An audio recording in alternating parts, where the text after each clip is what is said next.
정의학 국회의장은 산타가 돼가지고 국회에 어린이집을 방문해서 선물도 주고 하셨는데요.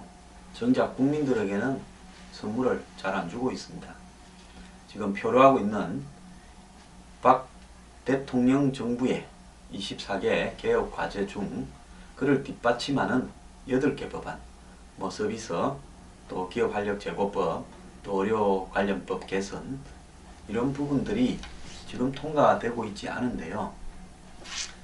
자, 이런 부분과 관련해서 야당이 이 대안법들을 내가지고, 그것은 이 법과 관련이 있는 대안이 아니라 자기들이 주장하는 사회적 경제, 이런 부분과 관련된, 또 복지 관련된 법들을 내가지고 그 법하고 지금 표류하고 있는 8개 법을 교환하자, 이렇게 나오고 있습니다. 박 대통령은 국회가 기득권 집단의 대리인이다. 국민이 선거에서 심판할 거다. 국회가 민생을 볼모로 역사에 죄를 짓는다. 가슴이 타들어가는 심정이다. 이런 말을 하고 있지만은, 야당은 사회보장기본법 개정안, 그리고 기초연금법 개정안, 경제민주화법 등 법안 5개, 6개를 들고 나와가지고 이 법을 통과시켜주면 당신들이 지금 원하는 8개 법도 통과시켜줄 수 있다. 이렇게 나오고 있습니다. 문재인 대표가 이 당직자들을 진노 핵심들로 교체한 이후에 오히려 야당이 나오고 있는 태도는 더욱더 강경해졌습니다.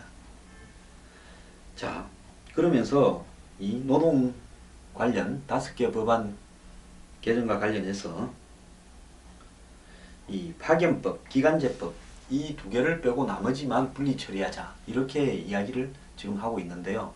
이 대목에 대해서는 그 2개가 빠지면 여당은 별 의미가 없다, 이렇게 지금 나서고 있습니다. 그래서 크리스마스 때도 이 법안은 통과되지 않을 것 같고요. 결국 지금 야당의 돌아가는 흐름을 보면 야당 내부에 지금 분단 흐름이 매우 심각하게 진행이 되고 있기 때문에, 이 와중에 이런 어떤 8개 법안, 잔류 법안을 통과시켜줘서 대통령과 여권 편을 들어줬다, 이런 비판을 절대 듣지 않으려고 하는 의도가 확실한 것 같습니다.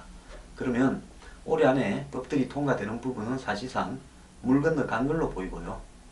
자기들 이해관계가 있는 선거구 획정안만 올해 안에 제가 볼 때는 합의로 통과시킬 거라고 보입니다. 결국 자기들 밥그릇과 관련되는 문제는 통과시키고 국민의 먹거리와 관련되는 문제는 통과시키지 않겠다. 그것이 19대 국회가 2015년 말까지 국민에게 취하고 있는 태도입니다.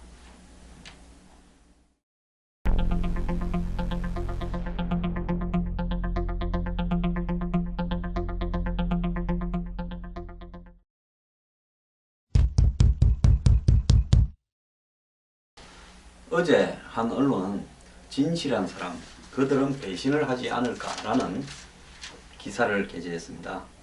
자, 박 대통령이 정치에 입문한 이후에, 또 정치에 입문하기 전에 대통령의 딸로서 지낼 때 불행한 일을 겪고, 또 은둔 생활을 하고, 또 정치에 들어와서 어려움을 겪을 때 이 배신에 대한 트라우마가 많이 생겼다. 그래서 박 대통령은 이런 배신을 제일 싫어한다. 그래서 박 대통령이 배신의 정치를 심판해달라고 이야기를 청와대에서도 공개적으로 했고, 또 최근에 진실한 사람들을 선택해라고 이야기를 하고 있는 거다.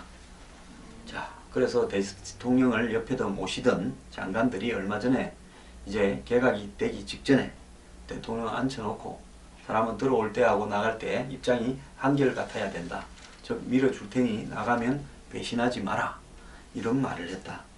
그리고 지금 TKK, 요즘 TK에서 TKK가 하나 더 있습니다. TK는 대구 경북이고 뒤에 붙은 K는 강남입니다. 여기에는 나선 모든 후보들이 특명받은 사람, 진실한 사람, 이렇게 다 붙이고 있는데요. 근데 이 사람들은 언제까지 진실할까, 이렇게 좀 의문을 제기했습니다. 물론 이 언론은 약간 좌측이기 때문에 그런 말들을 할 때 뭐 박 대통령의 진실한 사람을 비꼬기 위해서 이런 기사를 만들었다고는 봅니다만은 실질적으로 이 부분에서 우리가 유념해 봐야 될 대목도 없지는 않습니다. 자, 이 기사에 보면요, 대통령이 아무리 이렇게 이야기하더라도 똑같은 배신의 도돌이표, 즉 배신이 반복되는 것은 어쩔 수 없을 것이다. 정치 철학보다 서로의 이해로 맺어진 관계는 유효기간이 있을 수밖에 없기 때문이다. 이렇게 이야기를 합니다. 즉, 박 대통령과 친박 후보들의 진실 마케팅은 일회성으로 끝날 것이다. 즉, 박 대통령이 진실한 사람들을 국회로 들어오도록 도우겠지만은, 그리고 그들을 앞세워서 임기 후반과 퇴임 이후를 도모하겠지만은, 그렇지만은 이 사람들이 19대 국회 때도 박 대통령이 수많은 사람을 국회로 보냈는데 역시 배신했듯이 이 사람들도 거기에서 크게 벗어나지 못하고 박 대통령을 머지않아 배신할 것이다. 즉, 표와 권력으로 맺어진 관계는 일방적인 지시와 맹목적 충성만 남길 건데 서로 이해가 엇갈리는 순간에 또다시 배신의 정치를 초래할 가능성이 많다. 이렇게 지금 끈을 맺고 있습니다.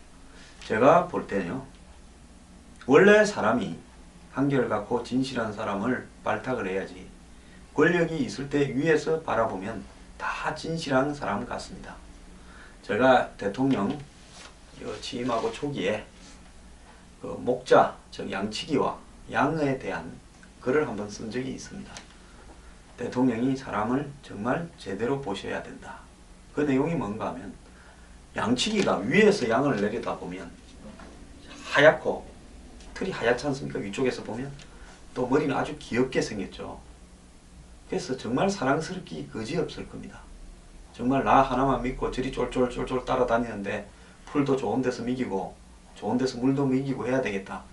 목자는 그렇게 생각이죠. 그런데 양을 뒤집어서 한번 놓고 보면 배 밑에는 하도 이 흙바닥에 굴러가지고 새카맣습니다.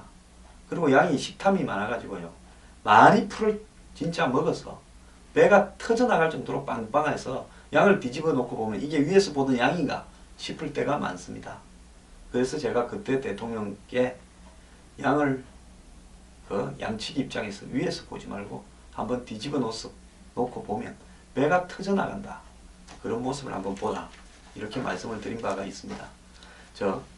세상에는 모든 사람들이 양면성을 가지고 있습니다. 특히 정치판에 기웃대고 권력을 지향하는 사람은 마키아벨리보다도 더한 어떤 야망을 가지고 있습니다. 마키아벨리는 상당히 과학적으로 권력에 대한 인간의 속성을 분석을 했고요. 근데 지금 차라리 마키아벨리처럼 과학적으로 하는 것은 저는 나쁘지는 않다고 봅니다.